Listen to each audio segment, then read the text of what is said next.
பெருசெல்லாம் தர மாட்டோம். கேட்டா ஒழுங்கா வந்துடும். அதை பாருங்க எப்படி இருக்குன்னு. 10 முறை பேர சொல்லுங்க. கணேசன் 10. 10 முறை முரளா வேணும். முரளா வேணாம். அவ்வளோ வாங்கி நீங்க என்ன பண்ணுவீங்க? இல்ல அவ்வளோ இல்ல 10 தருவோம்.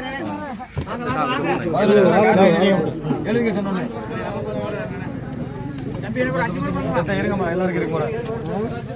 15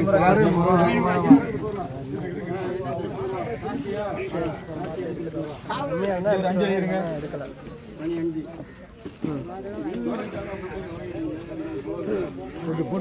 ஒரு 10 மணி வாங்குமா?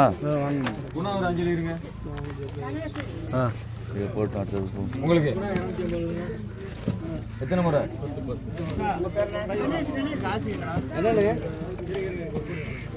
உங்க பேரு? துப்பு 10 இருங்க. அதை அழித்தட்டுங்க முறையில்.